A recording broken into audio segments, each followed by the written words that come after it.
Hello दोस्तों, welcome at your channel golden bull. दोस्तों आज हमने काफ़ी ज़बरदस्त देखा निफ्टी और बैंक निफ्टी को ऊपर नीचे होते हुए, और काफ़ी ज़्यादा वॉलेटाइल सिचुएशन थी निफ्टी और बैंक निफ्टी में। और आज जो अभी इतने दिनों का जो बुल रन था, आज ऐसे लग रहा है कि जैसे गिर रहा है। तो अभी हम इसको समझने के लिए अभी जो करंट सिचुएशन है मार्केट की उसको देखते हैं। तो सबसे पहले हम देखते हैं सिंगापुर एक्सचेंज। तो सिंगापुर एक्सचेंज हमारा पॉजिटिव दिख रहा है, ठीक है। तो ये एक अच्छी बात है कि सिंगापुर एक्सचेंज हमारा पॉजिटिव है अभी। और अभी हम जाते हैं यहाँ पे ये देखते हैं हम कि अभी जो यूएस मार्केट है वहाँ पे क्या चल रहा है। तो यूएस मार्केट भी एक अभी जो मैंने वीडियो बना रहा हूँ तो ये 7:30 के आसपास का टाइम है, और मैंने ये थोड़ी देर पहले का पिक्चर लिया। तो यहाँ पे भी कुछ ज़्यादा मूवमेंट नहीं दिख रहा है, ठीक है दोस्तों। तो आज तो ये तो दो चीज़ें मैंने आपके साथ शेयर कर दी। अभी हम देखते हैं यहाँ पे कि आज जो हमारा टाटा मोटर था, टाटा पावर था, ये सब भी गिर गया। और जो सेमीकंडक्टर की जो न्यूज़ है उसका भी आने वाले दिनों में हमें इम्पैक्ट नज़र आएगा ऑटो सेक्टर के अंदर, ठीक है दोस्तों। तो अभी हम शुरू करते हैं निफ्टी और बैंक निफ्टी का प्रेडिक्शन की कल क्या हो सकता है, कैसे निफ्टी और बैंक निफ्टी काम कर सकता है। दोस्तों हम चलते हैं सबसे पहले बैंक निफ्टी पे। तो देखो बैंक निफ्टी का मैंने यहाँ पे आपको दिया था कि अगर ये होगा तो ये करना है, और अगर ये होगा तो ये करना है। तो आप ये देखो कि मैंने क्या लिखा था कि अगर 40,000 से ऊपर जाता है तो हमें एक कॉल में बैठना है, अदरवाइज़ हमने कॉल में नहीं बैठना। If market cross 39,400 then call position target 39,800, एक ये भी कॉल बनती थी। तो 39,400 से लेके अगर देखेंगे हम यहाँ पे तो एक ये 39,400 से लेके 39,800 तक की एक हमारे को यहाँ पे एक कॉल मिलती है, ठीक है। और एक मैंने सेल का भी लिखा था कि 39,550 से नीचे अगर आता है तो टारगेट हमारा होगा 39,300 तक का टारगेट होगा। तो 39,400 तक आया, उससे नीचे नहीं आया, ये थोड़ा सा गैप रह गया है। और जबकि अगर हम देखेंगे यहाँ पे देखते हैं हम 39,550 से लेके 39,550, एक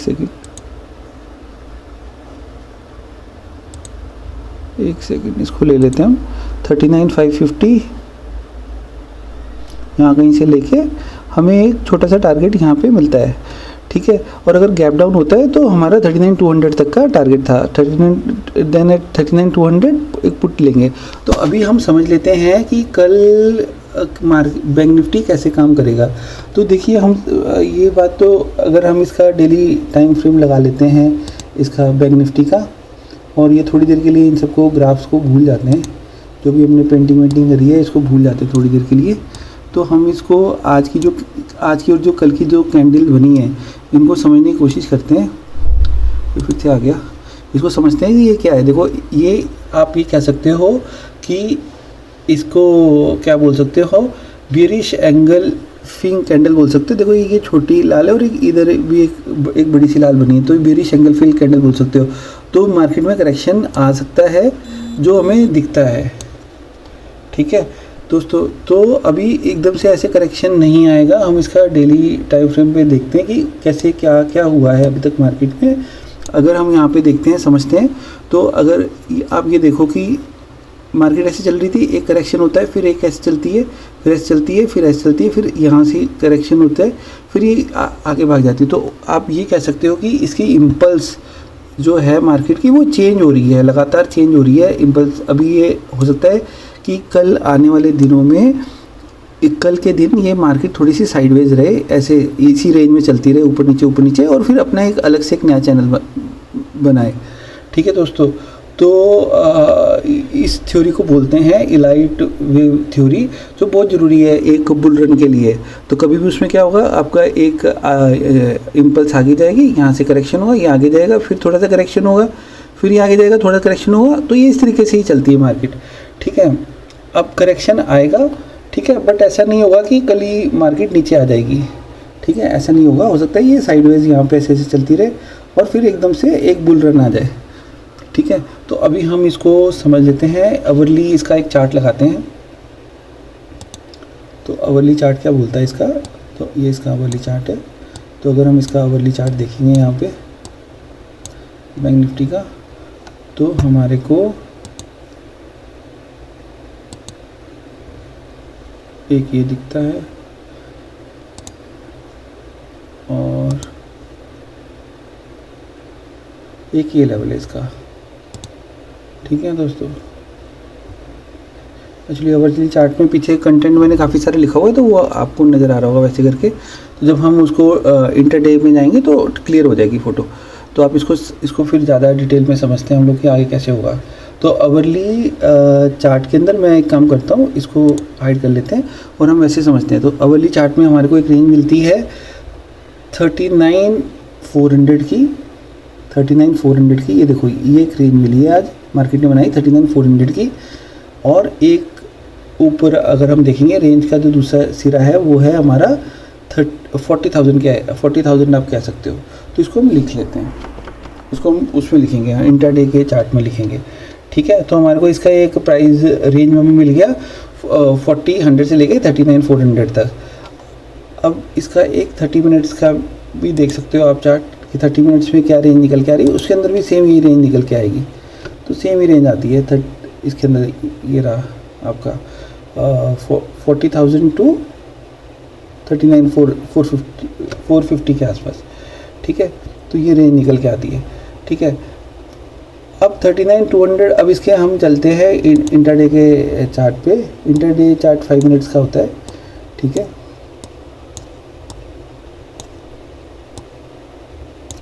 ठीक है, तो अब हमें इसकी रेंज दिख गई, इसको हम इधर कर लेते हैं और यहाँ पे हम लिख देते हैं रेंज। यहाँ पे लिख देते हैं रेंज क्या है हमारी, VR लिख देते हैं। प्राइस रेंज हमारी हो गई 40 टू 39,400 तक की रेंज होगी हमारी। ठीक है, ये रेंज हो गई। ऊपर डेट डाल देते हैं, ये हो गया 20 अक्टूबर। ठीक है दोस्तों, तो एक तो ये हो गया। ठीक है, अब अगर इसको ओके कर देते हैं,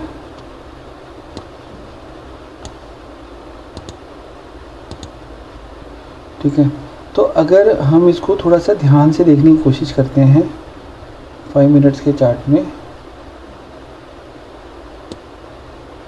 अगर ऐसे देखते हैं हम लोग, तो अगर ध्यान से देखें तो ये एक कप बन रहा है, हो सकता है कल एक इसका हैंडल भी बने और फिर यहाँ पे हम एक वो लगा लेते हैं। कहाँ चला गया, देखो मैं आपके साथ मैं वीडियो बनाता हूँ तो मैं भी लर्न कर रहा हूँ, जो मुझे आता है वो मैं शेयर कर रहा हूँ। अगर आपको मेरे से बेटर आता है या कुछ और आप नॉलेज शेयर कर सकते हैं, आपका मन करता है शेयर करने का, तो आप इसके अंदर आप मेरे चैनल में कमेंट बॉक्स में आप लिख सकते हो। कहाँ चला गया, हाँ ये रहा प्राइस रेंज। तो अगर मैं प्राइस रेंज अगर देखता हूँ,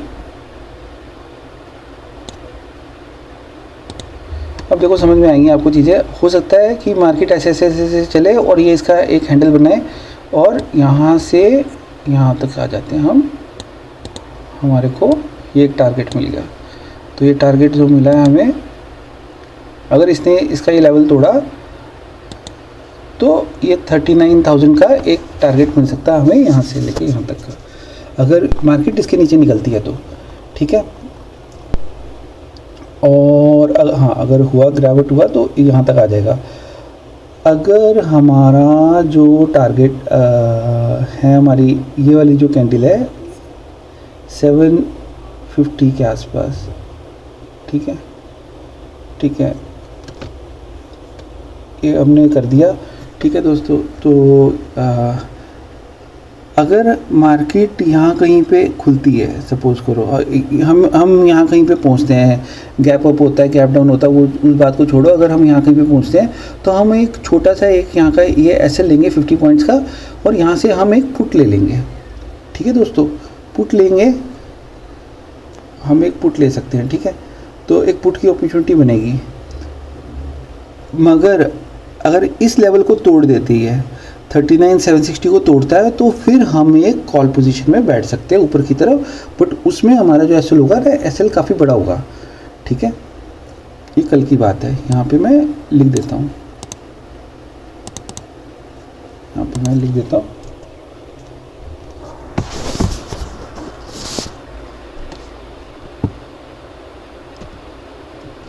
इफ 39,700 से रिवर्सल आता है देन एसएल कितना होगा हमारा, एसएल होगा 39,750 एंड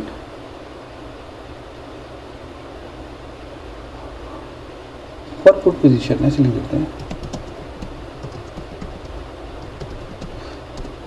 कॉल कल कोई नो कॉल भी लिख लेते हैं, अगर कॉल लेंगे तो अगर इफ 39,750 के ऊपर कैंडल क्लोज होती है देन कॉल। ठीक है दोस्तों, ठीक है, तो ये मैंने इसके अंदर लिख दिया है आपको। तो अभी ठीक है, ये मैंने आपको बता दिया है। ओके, तो अभी हम चलते हैं, ये मैंने इधर लिख दिया 20 अक्टूबर का रेंज बन गया, इस रेंज के अंदर होता है। तो हाँ, पर मेरा क्या सजेशन है कि आप अपने पैसे को बचा के रखें। कल वेडनेसडे, परसों थर्सडे है, तो अगर ये साइडवेज रहती है मार्केट तो आप ना कॉल लें ना पुट लें और पैसे को बचा के रखें, और एक्सपायरी वाले डे आपको एक अच्छी अपॉर्चुनिटी मिल सकती है, उस दिन आप ट्रेड लेने की कोशिश करें। पर अगर जो मैंने रेंज बताई, अगर ये रेंज तोड़ेगी तो आप रेंज की तरफ आप कॉल पुट ले सकते हो। ठीक है, तो आइए चलते हैं हम अब इस तरफ बैंक निफ्टी की तरफ, कि बैंक निफ्टी क्या करेगा। तो दोस्तों अभी हम आगे हैं निफ्टी 50 इंडेक्स पे। तो निफ्टी 50 इंडेक्स पे अगर आप ये देखो तो ये पूरा ही बेरिश हो रखा है। कहीं पे भी इसने यहाँ पे एक ये कैंडल बनती है और इसके बाद में एक गिर जाता है। ये देखो, ये अगर आप देखो, ये मैंने 5 मिनट्स का इसका ट्रेडिंग चार्ट ओपन किया हुआ है, और यहाँ से एक ऊपर एक मिलता है आपको, एक ट्रेड मिलेगा और एक ये ट्रेड मिलेगा। But if you are technically sound और प्राइस एक्शन अगर आप जानते हो तो आप 2-3 ट्रेड इसमें से निकाल सकते हो।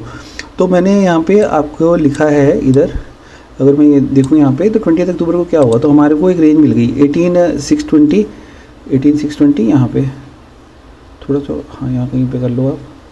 ठीक है, 620 की हो गई और हमारे पास एक हो गई 18,400 की, यहाँ तक की इस रेंज में कल मार्केट चली है। तो देखो, इसका भी मैं ये बोल रहा हूँ कि ये एक तरीके से अगर कप हैंडल का काम करता है। अगर यहाँ पे मार्केट साइडवेज हो जाती है तो आने वाले टाइम में आपको काफ़ी अच्छा यहाँ पे आप, और अगर गिर जाती है इसके बाद में नीचे, अगर इसके कैंडल क्लोज होने लग जाती है तो मार्केट यहाँ तक जा सकती है। हम लोग इसका टारगेट देख सकते हैं, यहाँ पे क्या टारगेट आता है, ये आ रहा है 18,250 का टारगेट आ रहा है हमारे पास इसका। ठीक है दोस्तों, तो इसका मैंने जो रेंज सेट कर दिया वो इधर मार्केट ने जो रेंज सेट किया मैंने नहीं किया, 18,620 टू 18,400 का रेंज है। तो हमें कॉल कब लेना है, अगर हमारा 18,500 के ऊपर अगर हमारी कैंडल क्लोज होती है तो हमें कॉल लेना है, और एसएल हमारा रखना है 18,460 के आसपास का, यहाँ तक का। ये जो ये कैंडल बनी है, इस कैंडल के अगर ऊपर कैंडल क्लोज होती है तो आप कॉल में जाएंगे और एक एसएल यहाँ तक का लेंगे। और अगर गैप डाउन होता है तो गैप डाउन के अंदर आपको 18,540 का ऐसे लेना है और पुट का टारगेट लेना है। पहला टारगेट आपका ये हो सकता है 18,290 हो सकता है, और उसके बाद में 18,250 का टारगेट हो सकता है। मैंने 250 तक का सीधा टारगेट लगा दिया। अगर ये कप और हैंडल बनेगा, रिवर्सेबल बनेगा, ये कप हैंडल अगर पैटर्न बनता है तो ठीक है दोस्तों। तो मेरी एडवाइस क्या है कि कल अगर आपको नहीं आता समझ में कुछ भी तो आप मत ट्रेड लो, आप एक्सपायरी डे का इंतज़ार करो और आप देखो मार्केट का बिहेवियर क्या है। और जिन लोगों ने भी, जो लोग इस बुल रन में अभी इन्वेस्टर बनने की कोशिश कर रहे हैं, आप सबने देख लिया IRCTC का क्या हाल हुआ है। तो आप, मेरा क्या एडवाइस है कि आप इससे बचें, क्योंकि अभी मार्केट का ट्रेंड चेंज हो रहा है, और मार्केट का ट्रेंड चेंज होगा तो इन्वेस्टर मत बने। आप अपना 20-30% का प्रॉफिट बुक करके आप निकल जाएं, वरना हुआ क्या कि अगर काफ़ी सारा, अगर मार्केट में अगर ज़्यादा बड़ी करेक्शन दिखी तो आपको 20-30% जो भी प्रॉफिट दिख भी रहा है तो वो भी आपके हाथ से निकल जाएगा। तो मेरा ये मानना है कि आपको आज की डेट में एज ए स्विंग ट्रेडर बनना चाहिए, प्रॉफिट बुक किया और निकल गए, प्रॉफिट बुक किया निकल गए। इन्वेस्टर बनने का टाइम आपका 2020 का था, वो इन्वेस्टर का बनने का टाइम ख़त्म हो चुका है। तो अभी आपको एज ए स्विंग ट्रेडर बनना है और आइदर ट्रेडिंग में आपको देखना है, समझना है, सीखना है और टेक्निकली खुद को साउंड करना है। तो दोस्तों अगर आपको ये मेरा वीडियो पसंद आए तो आप इसे लाइक करें, शेयर करें और कमेंट बॉक्स में अपने कमेंट जरूर शेयर करें कि क्या करना है, आप अगर इसमें और कुछ इंप्रूवमेंट कर सकते हो, आप कुछ चीज़ और ऐड कर सकते हो तो आप बताएं। प्राइस एक्शन जरूर सीखें, प्राइस एक्शन बहुत कमाल की चीज़ है। अगर आप प्राइस एक्शन सीखते हैं और अगर जानते हैं तो आपको इसके अंदर, ट्रेडिंग के अंदर आपको अच्छे से अच्छा बेनिफिट हो सकता है। So thank you very much for watching my channel and do subscribe and do share. Golden bull, thank you.